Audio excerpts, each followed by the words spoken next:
먼 미국 땅에서 자식들을 잘 키워내고 열심히 사신 여러분들 정말 장하십니다.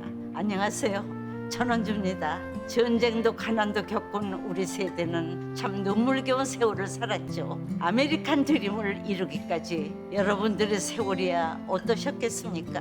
건강 관련 프로그램에 출연하면서 요즘 제가 깨달은 건요, 양 한 방을 잘 결합하는 게 최고의 건강 관리라는 겁니다. 클레버 케어, 메디케어 어드밴티지 플랜 아세요? 양방과 한방의 좋은 혜택들을 쏙쏙 뽑아서 제공해주는 똘똘한 플랜이더군요. 우리 한인의 건강 문화도 이해하고 실력 있는 한국 의사와 전문의를 척척 연결해 준다니 얼마나 똘똘합니까? 이제 우리도 똘똘한 클레버 케어 플랜으로 150까지만 사십시다.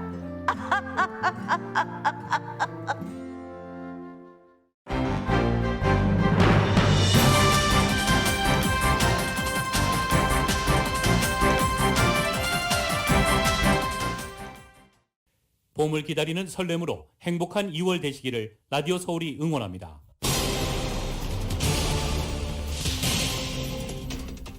푸틴 러시아 대통령이 우크라이나 동부 돈바스 지역 분리주의 공화국들의 러시아군을 파견할 것을 지시했습니다. 일촉즉발의 상황이 이어지고 있습니다. 이에 대해서 바이든 행정부는 우크라이나 사태와 관련해서 러시아가 분리 독립을 승인한 돈바스 지역에 처음으로 제재를 가했습니다. 독일이 러시아와의 가스관 노르드스트림 사업을 중단하는 결단을 내렸습니다. 영국은 러시아에 대한 경제 제재를 시작했고 나토는 병력 파견을 검토 중입니다. 유엔 안전보장이사회의 긴급회의도 소집됐습니다. 러시아 측은 비공개를 원했지만 미국 조정을 통해 공개회의로 결정됐습니다. 부스터샷을 맞았다면 예방 효과가 오래갈 수 있다는 연구 결과가 나와 주목되고 있습니다. 일부 국가에서는 현재 4차 접종, 즉 2차 부스터샷 접종을 논의하고 있기 때문입니다. 오미크론 확산세가 점차 수그러들고 방역 지침도 완화되면서 여행업계 역시 활기를 찾고 있습니다. 타운 내 여행사에는 최근 한인들의 단체 관광 문의가 늘었습니다. LA시의회가 오늘 로컬 속도 제한 관련 시조례를 처리합니다. 시조례안이 통과되면 현재 속도 제한이 시속 30마일일 경우 25마일로 줄게 됩니다. 연방상원의원 19명이 연방정부의 정보와 자료를 한국어 등 다양한 언어로 제공하라고 연방정부 측에 촉구했습니다. 한국 대선이 보름 앞으로 다가왔습니다. 이재명 후보는 코로나 대책, 윤석열 후보는 정권 심판을 강조했습니다. 한편 정의당의 심상정 후보는 이런 두 후보는 부족하다고 주장했고 안철수 후보는 고향을 찾아 대선 완주 의지를 다졌습니다. TV토론에서는 이재명, 윤석열 후보가 대장동 녹취록과 도이치모터스 주식 거래를 두고 난타전을 벌이며 그 후 폭풍이 계속 이어지고 있습니다. 한편 한국 대선 제외투표는 내일부터 진행됩니다. LA 총영사관을 포함한 전 세계 119개국 219개 투표소에서 모두 20만여 명의 제외 유권자들이 투표를 하게 됩니다. 메이저리그 사무국과 노사가 직장 폐쇄 후 가장 긴 시간 동안 협상을 이어갔습니다. 하지만 극적인 타결은 이뤄지지 않았습니다. 이번 베이징 동계올림픽에서 중국 선수로 2관왕을 차지한 에일린 구 선수가 미국으로 돌아왔습니다. 스탠퍼드 대학에서 학업을 이어가겠다고 밝혔지만 현재 중국에서는 먹튀 비난이 거세지고 있습니다. 오늘 뉴욕 증시는 하락 출발하고 있습니다. 원달러 환율은 1192.7원으로 마감했습니다. 남가주 오늘 부분적으로 흐리고 늦은 오후부터는 이슬비 내리는 곳 있겠습니다. 한인타운 낮 최고 기온은 58도에 그치겠습니다. 이 시간 주요 뉴스는 공항에서부터 목적지까지 모바일 체크인과 첨단 공기순환 시스템을 통해 안전한 기내 환경과 여행을 제공하는 아시아나항공 제공입니다. 여러분 안녕하십니까? 김윤정입니다. 안녕하십니까? 유지승입니다. 2022년 2월 22일 화요일 라디오 서울 모닝뉴스 2부입니다. 라디오 서울 모닝뉴스 2부 2022년 2월 22일 2부입니다. 오늘 2자 상당히 많이 들어가는 날이죠. 네. 날짜 쓰시는 서명하시는 그런 날은 오늘 22222 이렇게 2자를 5개나 써야 되는 그런 날이기도 합니다. 우크라이나 소식 먼저 전해드리겠습니다. 우크라이나 동부 돈바스 지역에서 정부군과 친러 반군의 교전이 계속되면서 사상자가 나왔습니다.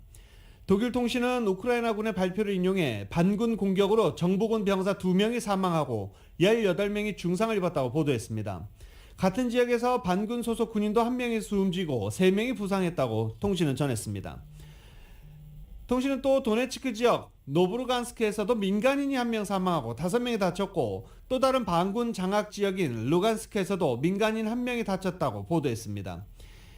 리아 노보스티 통신에 따르면 반군이 통제 중인 루간스크 인민공화국 측은 우크라이나 정부군 공격으로 공화국 소속 군인 1명이 숨졌다고 밝히기도 했습니다. 블라디미르 푸틴 러시아 대통령이 우크라이나 돈바스 지역에 있는 친러시아 분리주의 인민공화국의 독립을 승인하고 이어서 병력 진입도 명령했습니다. 이처럼 우크라이나 위기가 더욱 고조되며 무력 충돌 위험성이 높아지고 있습니다. YTN입니다. 푸틴 러시아 대통령이 우크라이나 친러시아 분리주의 반군이 선포한 자칭 도네츠크 인민공화국과 루간스크 인민공화국의 독립을 승인했습니다. 국가안보회의 긴급회의를 마치고 국영TV 대국민 담화를 통해 두 지역의 독립과 주권을 승인했다고 발표했습니다. 푸틴 대통령은 두 지역 지도자들과 러시아 간 우호 협력에 관한 조약에도 서명했습니다. 이어 이들 지역의 평화 유지군 파견을 지시해 러시아군의 우크라이나 진입을 공식화했습니다. 우크라이나 돈바스 지역의 도네츠크주와 루간스크주의 친러시아 분리주의자들은 2014년 러시아의 크림반도 병합 뒤 자신들도 독립하겠다며 무장 독립 투쟁을 해왔습니다. 정부군과 분리주의 반군 간 교전으로 지금까지 양 진영에서 14,000명 이상 숨진 것으로 유엔은 추산하고 있습니다. 양측의 대규모 교전은 지난 2015년 체결된 평화협정인 민스크 협정으로 중단됐지만 이후로도 산발적으로 계속됐습니다. 젤렌스키 우크라이나 대통령은 대국민 연설을 통해 러시아에 아무것도 넘겨주지 않을 것이라며 결사항전의 뜻을 밝혔습니다. 하지만 러시아가 이들 지역의 독립을 승인하고 공개적으로 군대를 파견할 수 있게 되면서 우크라이나와 러시아의 전면적인 무력 충돌 위험도 커지고 있습니다. YTN 김선입니다. 푸틴 대통령이 러시아가 우크라이나 사태 등을 통해서 옛 러시아 제국의 영토를 회복하려 한다는 주장을 반박했습니다. 타스 통신에 따르면 푸틴 대통령은 모스크바를 방문한 아제르바이잔 대통령과의 회담에서 러시아가 우크라이나 동부 돈바스 지역의 친러 분리주의 공화국 독립을 승인한 사실을 전하며 이같이 주장했습니다.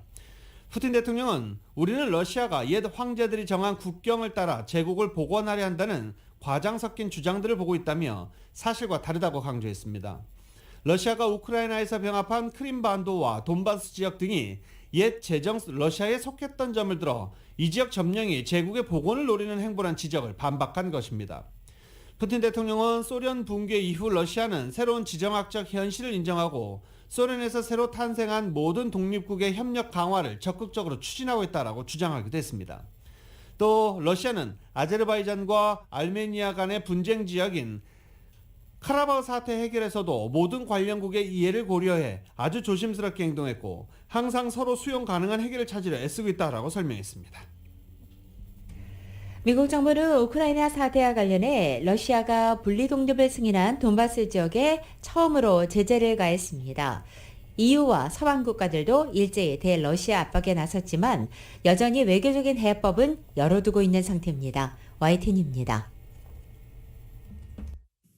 바이든 대통령이 우크라이나 사태 이후 처음으로 돈바스 지역 2곳을 제재하는 행정명령에 서명했습니다. 푸틴 러시아 대통령이 분리 독립을 승인하면서 평화유지군을 파견하겠다고 한 친러 분리주의자들의 자칭 공화국 지역입니다. 미국인의 신규 투자와 무역, 금융을 금지하는 내용입니다. 젠사키 백악관 대변인은 이와 별도로 러시아의 국제협정 위반에 대한 추가 조치를 예고했습니다. 이유도 푸틴 대통령의 결정을 맹비난하며 불법 행위에 관여한 이들에 제재할 것이라며 공동 대응하겠다고 밝혔습니다. 그동안 미러간 중재 노력을 벌여온 마크롱 프랑스 대통령은 대러시아 제재를 유엔 안보리에 요청했고 영국도 광범위한 제재를 공언했습니다. 서방 측은 그러면서도 대화의 끈을 놓지는 않고 있습니다. 특히 미국은 탱크가 진격하기 전까지는 전쟁을 피하려는 대화 준비가 항상 돼 있다고 강조했습니다. So we will not close the door on diplomacy. We will go the extra mile on diplomacy, but we are also prepared with our allies and partners to respond decisively if Russia attacks. 그런 만큼 미뤄간 외무장관 회담과 정상회담을 잇따라 열겠다는 입장도 여전합니다. 다만 러시아의 침공이 없다는 전제도 그대로여서 회담 가능성이 희박하다는 관측이 나옵니다. 미국으로서는 외교 해결 가능성이 시시각각 줄어들고 있다고 보고 있습니다. 그만큼 침공 가능성이 크다는 것인데 러시아가 어떤 선택을 할지 전 세계가 촉각을 곤두세우고 있습니다. 워싱턴에서 YTN 강태욱입니다. 독일이 대러시아 핵심 제재로 꼽히는 러시아와 독일을 잇는 가스관 노르트스트림 사업을 중단하는 결단을 내렸습니다. 슐츠 독일 총리는 베를린에서 기자들에게 최근 우크라이나 사태와 관련한 러시아 행보에 대응하는 차원에서 노르트스트림 사업을 위한 승인 절차를 중지하는 조치를 취하는 중이라고 밝혔습니다.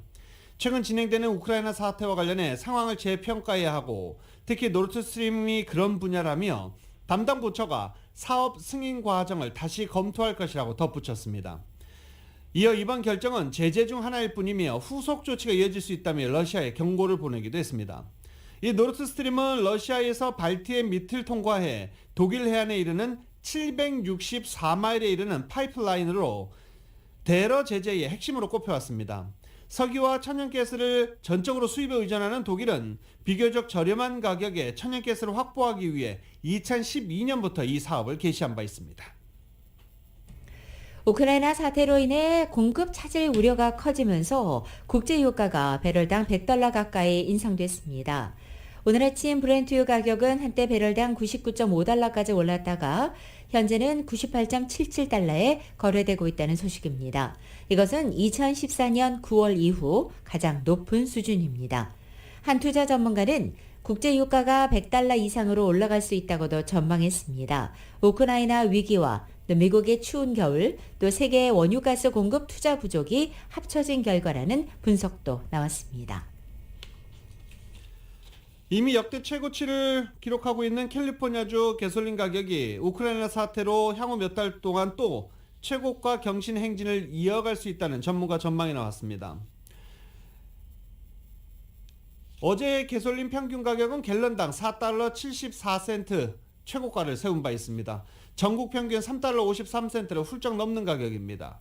이런데도 전문가들은 곧 $5가 될 것으로 갤런당 가솔린 가격이 $5가 될 것으로 예상을 하고 있습니다.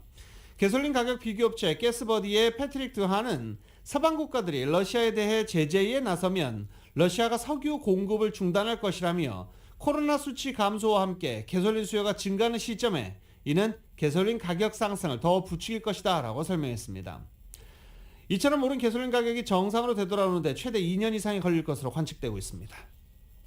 라디오 솔 모닝뉴스 2부 미국과 로컬 소식은 나눔 실천, 오픈뱅크가 생각하는 가장 가치 있는 투자입니다. 나눌수록 커지는 가치, 오픈뱅크 제공입니다.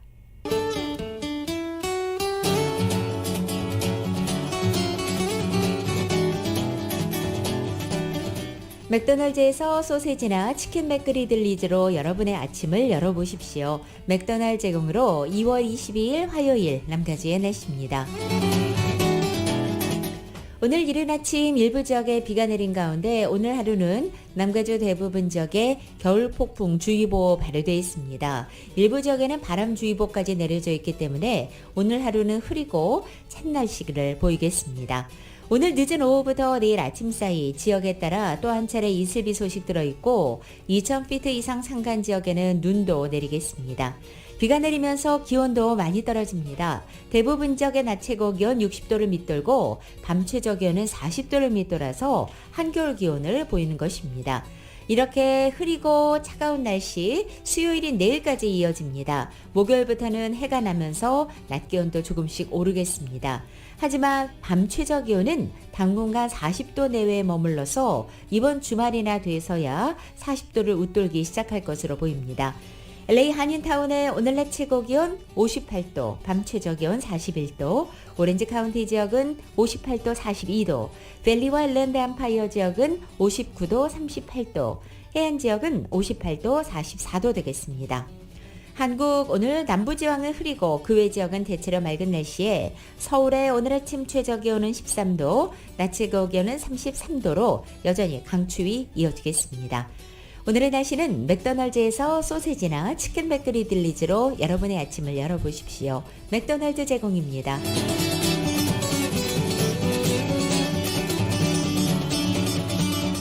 라디오 서울 모닝뉴스 2부 이 시간은 1250만 불 교통사고 최고 보상, 교통사고 전문 천재 변호사 리차드 호프만, 메디케어 시니어를 위한 전문의 허가가 아주 빠른 한인 최고 최대의 서울 메디칼 그룹, 기아는 미래를 기다리지 않습니다. 스스로 만들어갑니다. 기아 자동차, 소중한 고객의 꿈을 위해 고객과 함께하는 US 메트로은행 공동 제공입니다.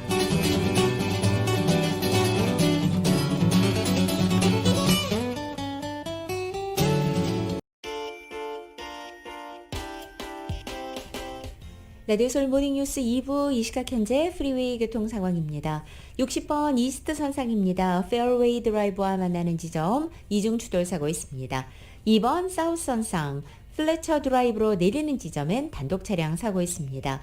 이번엔 5번 노스 선상입니다. 레이크드 블루바드로 내리는 지점 히덴런 사고 있습니다. 405 사우스 선상입니다. 노드롭 스트리트로 내리는 지점엔 이중 추돌 사고 있습니다. 참고하시고 안전운전하시기 바랍니다.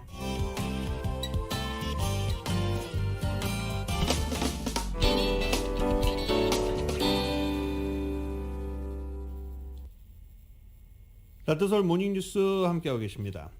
LA 통합교육부 학생들과 교직원들은 오늘부터 이제 학교 캠퍼스 야외에서는 마스크를 쓸 필요가 없게 됩니다. LA 통합교육부 학교의 야외 마스크 착용 의무화 규정이 오늘부터 해제되는 것입니다.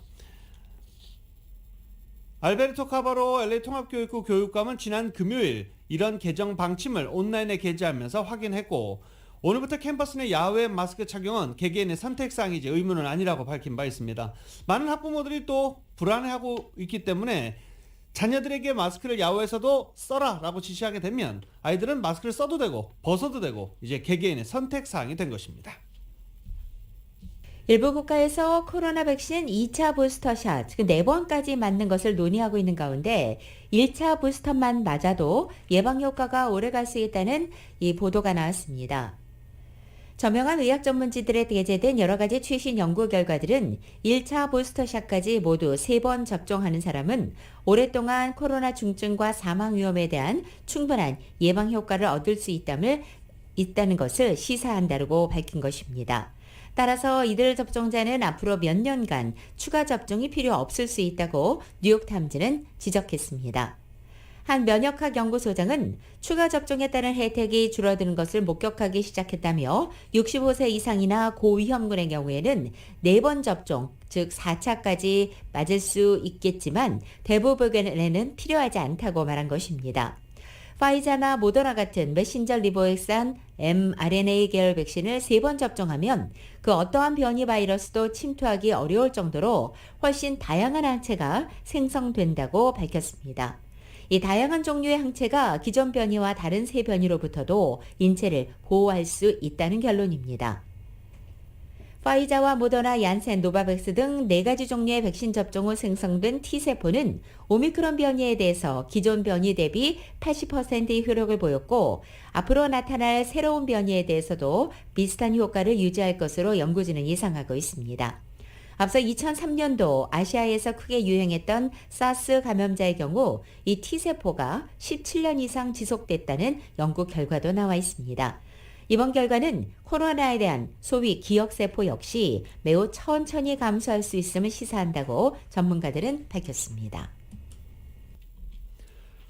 팬데믹 방역 수칙이 완화됨에 따라 독감 감염이 뒤늦게 급증할 수 있다는 지적이 나왔습니다.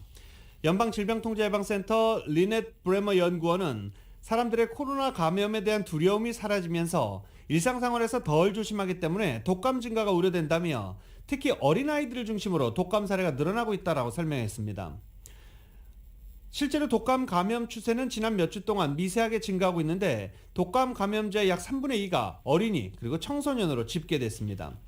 로체스터 대학교의 안젤라 브렌치 박사는 평균적으로 매년 이맘때 하루에 최대 100명씩의 독감 환자가 발생하는데 이번 해에는 이상하리만큼 독감 환자가 거의 없다라고 말했습니다. 마스크 때문이죠. 예. 전문가들은 지난해 12월부터 올해 1월까지 오미크론 변이 바이러스 확산으로 전국에서 코로나 방역 수칙이 강화돼 사람들이 마스크를 착용하고 사회적 거리두기를 준수함에 따라 독감 환자가 발생하지 않았다고 분석했습니다. 또 이번 독감 시즌에는 노인들 사이에서 더 많은 입원과 사망을 초래하는 A형 독감 바이러스가 지배적인 변종으로 나타나고 있습니다. 독감이 이렇게 기승을 부리고 있을 때는 마스크를 착용하는 것 굉장히 좋은 방법이라는 것을 저희가 코로나 팬데믹 상황에서 깨달은 바 있습니다. 최근 오미크론 확산세가 꺾이고 방역 지침도 완화되자 여행업계가 점차 활기를 찾아가고 있다는 소식입니다. 최근에 한인들의 단체 관광 문의가 늘었다는 것입니다. 이은 기자가 전해드립니다. 오미크론 확산세가 꺾이고 가주가 엔데믹으로 접어들면서 한인들의 관광 수요가 몰리고 있습니다. 가주는 물론 전국적으로 마스크 착용 의무화가 해제되면서 그동안 코로나 바이러스로 움츠러들었던 한인들도 정상적인 삶의 패턴을 찾아가면서 그동안 못 떠났던 단체 관광 쪽으로 눈을 돌리고 있는 것입니다. 특히 편안한 여행을 선호하는 중장년층, 시니어층의 문의가 많습니다. 최근 들어 단체 관광 문의가 부쩍 늘어나자 타운 관광사들도 관광 상품 준비에 들어갔습니다. 사모관광의 스티브 조 전무이사입니다. 그동안 코비드로 관광 수요가 없었는데 최근 들어서 이 오미크론이 조금 사그러지면서 관광이 조금씩 되살아나고 있는 것 같습니다. 코스로는 청정 지역으로서 자이언 캐년, 브라이스 캐년, 레드우드 이런 식으로 해서 청정 지역을 많이 문의하고 있고요. 아직까지는 그동안 코로나 바이러스 감염 위험을 최소화한 목적지로 인기를 끌어온 자이언 캐년, 브라이스 캐년과 같은 청정지역 관광 패키지가 주를 이루고 있으나 코로나 확산세가 꺾이면서 관광사들도 고객들의 수요에 부응하기 위해 보다 다양한 관광 패키지를 준비 중에 있다고 밝혔습니다. 한국에서도 최근 서부 관광 문의가 부쩍 늘어났다고 합니다. LA를 비롯한 서부로 가족 방문 겸 관광 문의가 몰리고 있다고 합니다. 푸른투어에 따르면 텍사스, 뉴올리언스, 샌안토니오 패키지 상품과 마이애미와 키웨스트를 목적지로 하는 관광 상품이 인기를 끌고 있다고 합니다. 카우보이와 재즈를 테마로 해 텍사스에서 휴스턴, 샌안토니오, 뉴올리언스에 도착하는 관광 패키지인데 문의가 많다고 합니다.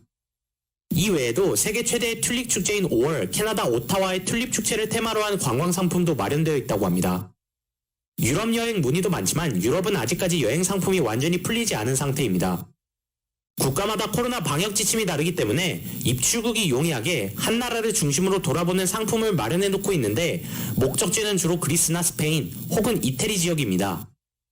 이제는 단체 관광 시 버스 탑승 인원에 제한은 없으나 사회적 거리두기를 비롯한 마스크 착용과 같은 코로나 안전수칙은 여전히 준수한다고 합니다. 라디오 서울 뉴스 이은입니다. LA시의회가 오늘 로컬도로 속도 제한 관련 시조례를 처리합니다. LA시의회는 오늘 로컬도로 속도 제한 관련 규정이 있는 시조례 일부를 변경하는 안에 대해서 표결을 할 예정인데요. 로컬도로의 속도 제한을 지금보다 5마일씩 더 낮추는 내용입니다. 40마일이면 35마일이 되고 35마일이면 30마일이 되는 것입니다. LA시 로컬도로는 길이가 총 177마일에 달하는데 전체 도로의 속도 제한을 더 강화하는 내용의 조례안 변경입니다. 마이크 본인 LA 11지구 시의회 교통위원회 의장은 LA시 모든 로컬도로 속도 제한을 강화할 수 있게 되면 기쁠 것이다 라고 말하기도 했습니다. 오늘 본회의에서 만장일치 표결이 나오면 LA시 관할 로컬도로 속도 제한은 5마일씩 줄어들게 됩니다. 속도 제한 정책이 강화되는 것입니다. 만약 만장일치가 나오지 않으면 다음 주에 다시 표결에 들어가게 됩니다. LA 시의회는 오늘 허브 웨슨 전 시의원을 현재 10지구 시의원 직무대행으로 임명하는 방안을 처리합니다. 누리 마티네즈 LA 시의장이 지난 16일 정직 처분을 받은 마크 리들리 토마스 시의원을 대신해서 허브 웨슨 전 시의원을 직무대행으로 임명했고 바로 오늘 LA 시의회가 이 임명안을 표결에 붙이게 되는 것입니다. LA 시의회가 과반의 표로 임명안을 승인해야만 허브 웨슨 전 시의원이 직무대행으로 일할 수 있습니다. 만일 오늘 승인이 이루어지면 마크 리들리 토마스 시의원이 승소를 하거나 무혐의로 처리되지 않는 한 허브 웨슨 전 시의원이 12월 31일까지 10지구 시의원 직무대행을 맡게 됩니다. 코로나 사태로 취소됐던 카운티 노숙자 전수조사가 오늘부터 나흘 동안 진행됩니다. 지난달에도 원래 지난달 예정돼 있었는데 오미크론이 확산 거세자 한 달 연기했고 그 노숙자 전수조사가 오늘부터 진행이 되는 것입니다. 지난해 LA 카운티는 노숙자 사망자 수는 역대 최고를 기록한 것으로 나타나기도 했습니다. LA 카운티 노숙자 서비스 관리국은 코로나 사태로 지난해 취소된 뒤 올해에도 1월에서 2월로 한 차례 연기됐던 카운티 노숙자 전수조사를 시작하면서 최초로 앱을 사용한 디지털 통계 방식으로 이뤄지는 것이라고 발표했습니다. 6월 선거를 앞두고 특히 LA 시장에 출마한 후보들 사이에서는 노숙자 그리고 하우징 문제가 주요 해결 안건으로 지목되고 있는 상황에서 이번에 진행되는 노숙자 전수조사 추후 연방 또는 주 차원의 예산 조정에도 큰 영향을 끼칠 전망입니다. 노숙자 서비스 관리국은 카운티 전역에 수천 명의 자원봉사자들을 투입시켜 기존에 들고 다니던 종이 작성지와 클립보드가 아닌 셀폰 앱을 통해서 전자상으로 정보를 기록시킬 예정으로 추후 도출된 전체 노숙자 인구수는 오는 늦어도 6월 안에는 발표될 예정입니다.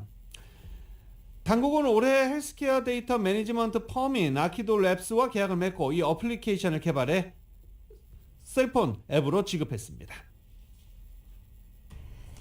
올해 시장과 검사장 등을 새로 선출하는 LA시 선거를 앞두고 LA시 전체 한인 등록 유권자 수가 현재 45,400명에 달하는 것으로 나타났습니다. 이것은 6월 7일에 열리는 예비선거에서 한인 투표율이 높을 경우에 특정 후보의 결선 진출 여부를 좌우할 수 있는 숫자이기 때문에 한인들의 표가 캐스팅 보트의 역할을 할 수 있는 비중이 그만큼 커졌다는 분석입니다. 정치 전문 통계업체인 폴리티컬 데이터에 따르면 LA시 전체 유권자는 214만 5,678명이고 이 가운데 한인 유권자는 44,377명으로 집계됐습니다. 그동안 LA 시장 선거 투표율이 높지 않은 편이어서 이번 선거에서 한인 투표율을 높인다면 중요한 역할을 할 수 있다는 것이 전문가들의 설명입니다. 같은 날 치러지지만 시장 선거보다 관심과 전체 투표율이 더 낮은 검사장 선거에서는 특히 한인들의 역할이 더 중요해진 것으로 보입니다. 한인 후보가 출마한 검사장 선거에서는 이 본래 시장 선거보다 유권자들의 관심이나 투표율이 낮았지만 이번 선거에서는 후보자가 7명이나 되고 소위 이 후보 중에 특출나게 유명하거나 많은 지지를 받는 후보가 없는 상황이기 때문에 한인 사회가 투표율을 50에서 60%까지를 높여서 특정 후보를 지지한다면 결선 진출은 물론이고 당선까지도 좌우할 가능성이 있다고 전문가들은 해석하고 있습니다. 이번 검사장 선거에는 한인 리차드 김 후보가 출마했고 후보 중에 유일하게 LA 검사 출신, 그것도 현직이라는 장점을 부각시키며 현재 주목받고 있습니다. 라디오솔 모닝뉴스 2부 함께하고 계십니다. 2부 이 시간은 1250만 불 교통사고 최고보상, 교통사고 전문 천재 변호사 리차드 호프만, 메디케어 시니어를 위한 전문의 허가가 아주 빠른 한인 최고 최대의 서울 메디칼 그룹, 기아는 미래를 기다리지 않습니다. 스스로 만들어갑니다. 기아 자동차, 소중한 고객의 꿈을 위해 고객과 함께하는 US 메트로은행 공동 제공입니다.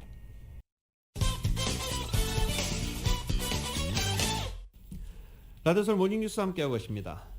작년 미국의 집값이 저금리와 공급 부족 여파에 역대 최대폭 상승한 것으로 나타났습니다. 주요 도시들의 평균 집값 추세를 측정하는 스탠더드 앤 푸어스 코어로직 케이스-실러 주택 가격 지수가 지난해 연간 18.8%나 오른 것입니다. 1987년 관련 통계 작성이 시작된 이후 34년 만에 가장 높은 연간 상승폭입니다. 10개 주요 도시 주택가격 지수는 17%, 20개 주요 도시 주택가격 지수는 18.6% 각각 상승한 것으로 집계됐습니다. 20개 주요 도시 지수는 금융정보업체 팩트셋이 집계한 전문가 전망치를 상회했습니다. 피닉스, 템파, 마이애미가 작년 집값이 많이 오른 도시 1, 2, 3위를 차지했고 피닉스는 31개월 연속 집값 상승률이 가장 높은 도시의 자리를 지켰습니다. 지난해 역대 최저 수준에 머무른 주택담보대출 금리와 이 모기지 금리와 코로나 사태 이후 강해진 넓은 집 선호 현상이 주택 수요를 자극했다라고 월스트리트저널은 분석했습니다. LA 동쪽인 포모나시티에 2029년도까지 15,000유닛의 주택이 신축됩니다. 포모나 시의회는 최근 2021-2029 하우징 알라멘트 플랜을 승인하고 단독주택에 딸린 별채부터 주상복합 아파트까지 주거 안정을 위한 대대적인 주택 공급 확대에 나서기로 한 것입니다. 캘리포니아 주정부는 포모나시에 1,558유닛의 주택을 확충하라고 요구한 바 있습니다.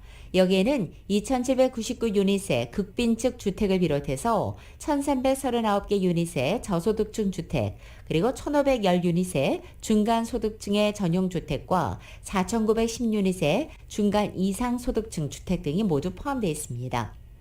포모나시티는 이미 1,253유닛의 별채를 포함해서 2,552유닛의 건설이 진행 중이고 비슷한 수준의 신축 주택도 인허가를 마친 상태라고 밝혔습니다.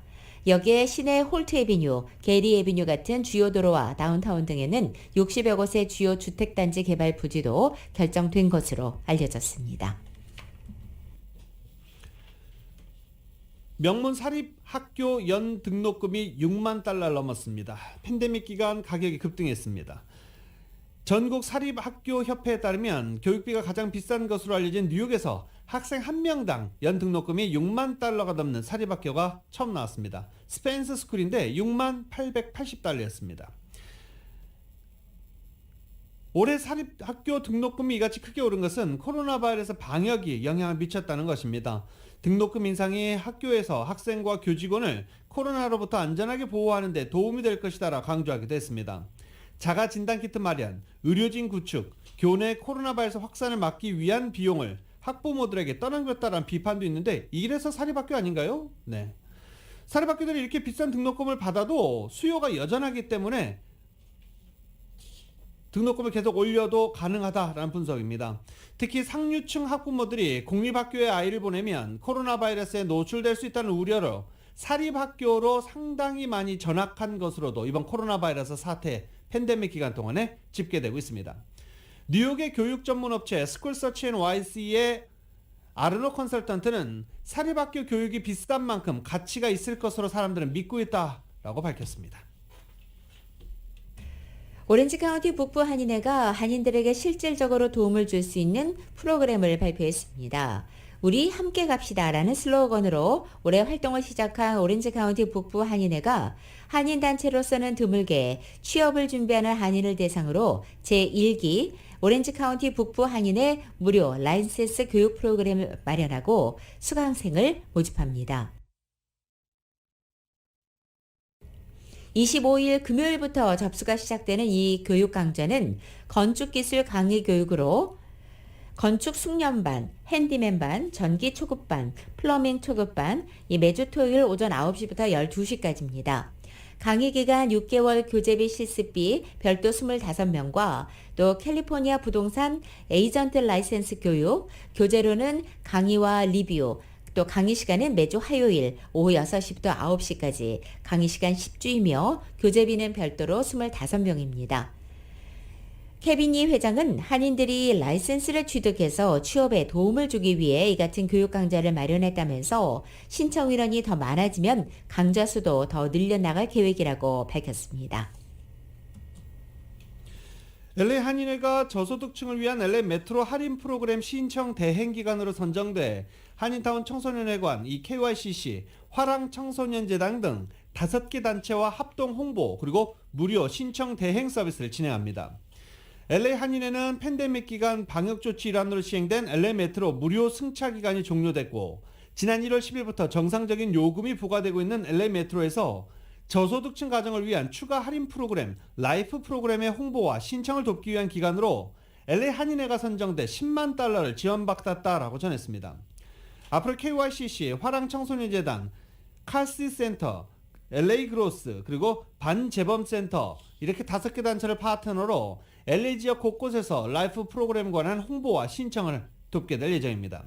한인회는 첫 번째 홍보 활동 시작으로 LA 한인타운 윌셔와 웨스턴 교차로 입구에서 지난주 이미 부스를 설치한 바 있고 LA 메트로버스와 전철을 이용하는 주민들에게 이 라이프 프로그램에 관한 홍보 활동과 신청 대행을 실시했다라고 덧붙였습니다. 또 오는 25일에는 오전 8시부터 10시까지 올림픽 블루버드와 웨스턴 애비뉴 인근의 버스 정류장에서 또 이 같은 설치해 주민들에게 라이프 신청을 도울 예정이라고 밝혔습니다. 홍보부스뿐 아니라 한인의 연락처 찾아가면 신청을 무료로 대행해 줍니다. 코로나 팬데믹으로 유발된 자동차 재고 부족 사태로 인해서 신차 구매자 10명 가운데 8명은 권장 가격인 MSRP보다 웃돈을 주고 구입하는 것으로 나타났습니다. 경제매체 CNBC에 따르면 구매자의 82%가 새 차를 사면서 권장 가격보다 웃돈을 더 주고 샀다고 답변했습니다.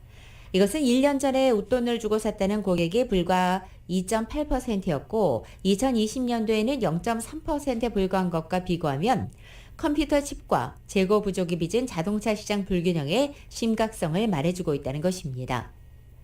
CNBC는 코로나 팬데믹 이전에는 캐딜락 브랜드를 $2,000를 MSRP보다 낮게 구매했지만 지금은 오히려 $4,000 이상, 또 랜드로버는 $2,500 이상, 기아차 역시 $2,300나 더 주고 구입해야 한다고 보도했습니다.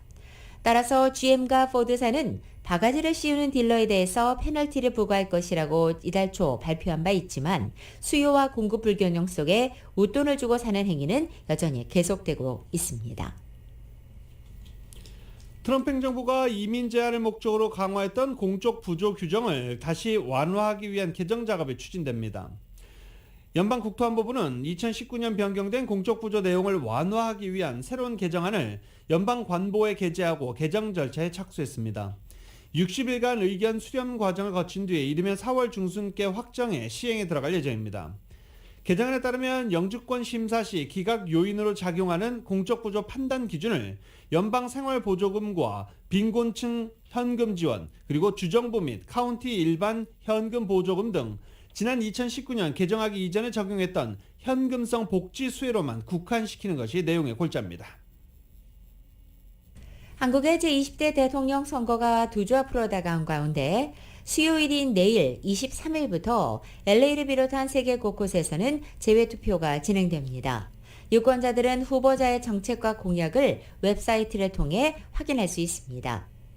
제20대 대통령 선거의 제외투표가 23일부터 전 세계 115개 나라 219개 투표소에서 22만 6,162명의 제외 유권자를 대상으로 28일까지 실시됩니다.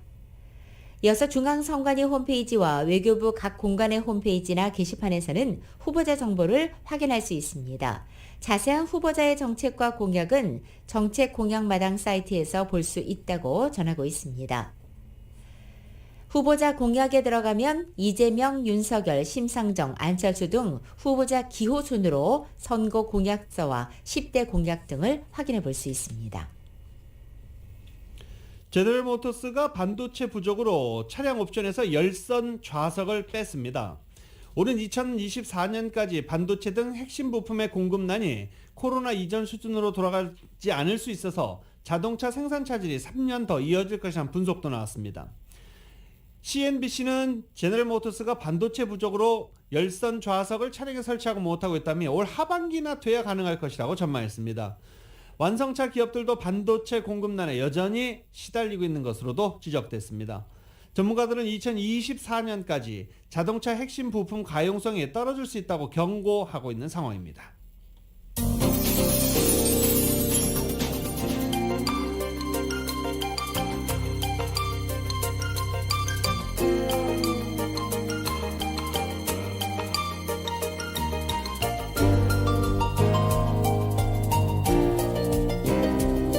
라디오솔 모닝뉴스 함께하고 계십니다. 전국 주요 대도시 소식 알아보겠습니다. 뉴욕 맨하튼에서 집 안까지 뒤쫓아온 노숙자에게 칼에 찔려 피살된 크리스티나 유나 이 씨를 위한 추모기금 설립됐습니다. 이 씨의 유족은 고인을 추모하고 다시는 이 씨와 같은 비극이 일어나지 않도록 다음 세대 지원을 위한 기금을 모금한다고 밝혔습니다. 고펀드미닷컴에서 시작된 온라인 기금 모금은 하루 만에 모금액이 당초 목표액 10만 달러를 훌쩍 넘어서 13만 달러가 넘는 후원이 이뤄졌고 어제 오후 현재 20만 달러를 넘어선 상태입니다. 코로나 사태 이후 메릴랜드의 고용 회복이 빠른 것으로 나타났습니다. 월렛 허브가 최근 발표한 보고서에 따르면 1월 29일 기준으로 실업수당 청구가 전년 같은 기간에 대비 무려 92.6%나 줄었습니다. 이것은 전국에서 두 번째로 많이 감소한 수치이고 또 5개월 연속 실업률이 감소하면서 최저치를 기록하고 있습니다. 하워드 카운티, 워싱턴 DC 하워드 카운티가 대부분의 정부 청사에서 마스크 의무화를 오늘부터 해제합니다. 대중교통부와 카운티 구치소에서는 마스크를 계속 착용해야 합니다. 케빈 볼 카운티 이그제큐티브는 카운티 확진율이 1월 정점을 찍은 이후 93%가 감소했다며 마스크 착용을 철회한다라고 밝혔습니다. 버지니아 라우든 카운티는 지난 17일부터 마스크 착용 의무화를 해제했습니다. 라우든 카운티 수뇌법원의 판사는 라우든 카운티의 공립학교들의 교내 마스크 착용 의무화를 즉시 금지한다고 지난 16일 판결한 것입니다. 이 판결 후 라우든 카운티 교육청은 17일부터 학생들은 자신들이 원하면 마스크 착용을 할 수도 있고 마스크 착용은 더 이상 요구되지 않는다라고 발표했습니다. 금융 컨설팅 회사 아일랜드 비즈니스 매니지먼트는 코로나 사태 기간 많은 기업들이 사무실 임대료를 지불할 수 없었다는 사실을 짚으며 하와이 소규모 기업들의 경제 상황이 어렵다고 설명했습니다. 또 바이러스 이외의 인플레이션과 불안한 공급망도 걱정거리라고 덧붙였습니다. 많은 업체들이 오프라인 매장을 철수하거나 철수를 고려하고 있다라며 하와이 경제를 살리기 위해서 뭔가를 정부가 해야 된다라고 지적하고 있습니다. 미국의 해양대기청의 2월 발표 자료 결과 하와이주의 해수면이 2050년도까지 최대 1피트까지 상승할 가능성이 있는 것으로 나타났습니다. 보고서는 2050년도까지 미 전고 해안가에서 10에서 12인치의 해수면 상승이 예상되고 루이지아나와 텍사스 일부 지역에는 최대 15피트까지 상승할 수 있다고 전망하기도 했습니다. 해양대기청은 미국 인구의 40%가 해안을 따라 현재 거주하고 있고 경제적으로도 큰 부분을 차지하고 있다고 설명하면서 이 해수면 상승에 따른 비용 손실이 만만치 않을 것이라고 지적했습니다. 하와이는 8인치가량의 상승이 예상되는 것으로 기술되어 있습니다. 하지만 추가 상승폭이 발생할 가능성도 언급되고 있는 것으로 전해지고 있습니다. 하와이주 의회가 교사 급여 개편 법안을 고심하고 있습니다. 교사들의 연봉이 근속 연수 및 경력에 비해 적다는 목소리가 점점 커지고 있기 때문입니다. 특히 지난 2년 코로나 사태를 지나오면서 교사 급여 저평가 문제가 더욱 짙게 불거지고 있는 상황입니다. 이상 전국 주요 대도시 소식 알아봤습니다.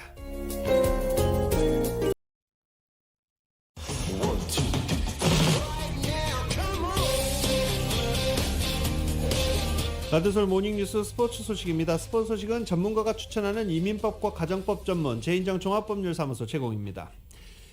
2주일 넘게 황금 시간대에 방송됐던 베이징 동계올림픽 철저하게 외면받은 것으로 나타났습니다.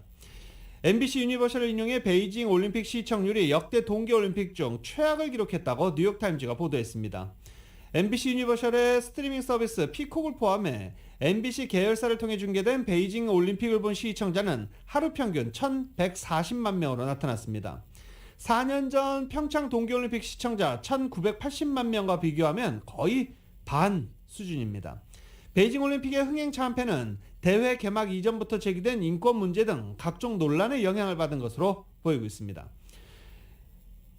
미국 시청자들 입장에선 베이징 올림픽 자체가 흥미롭지 않다라는 분석도 제기됐습니다.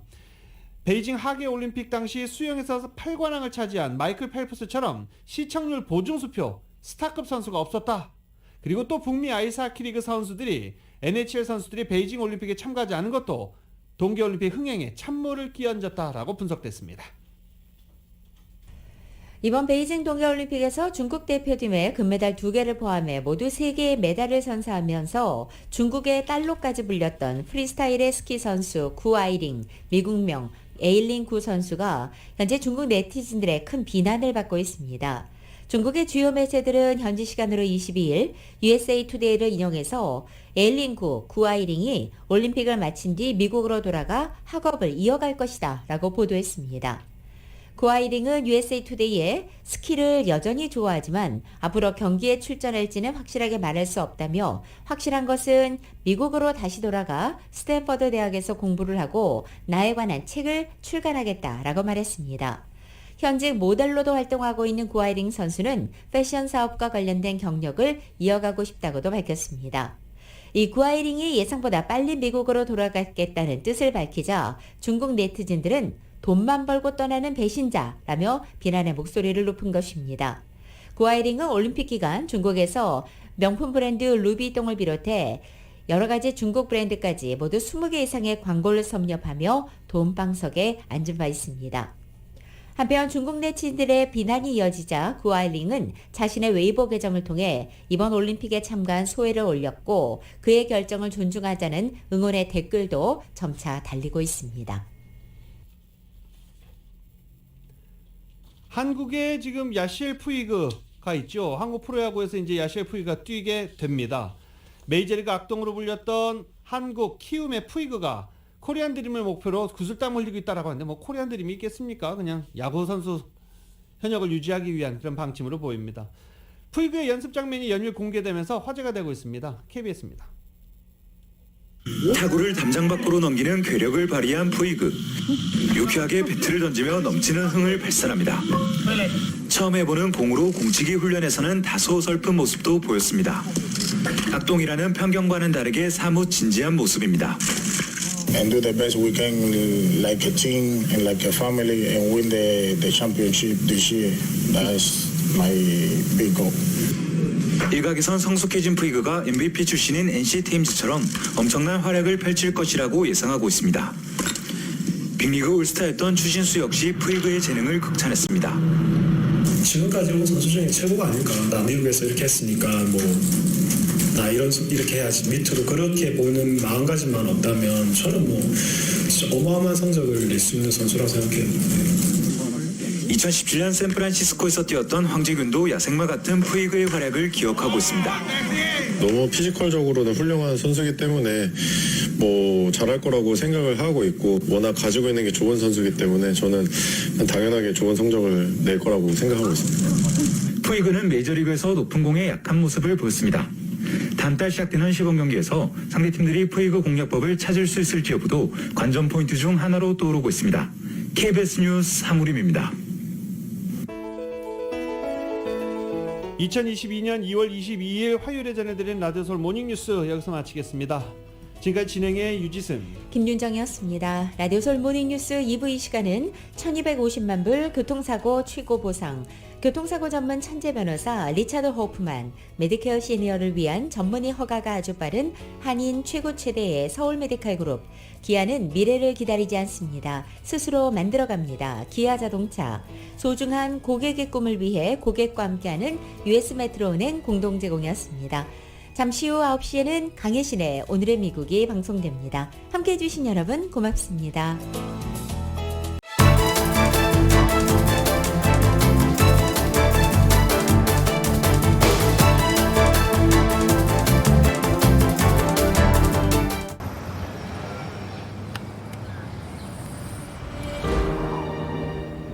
아직 쓰여지지 않은 스토리.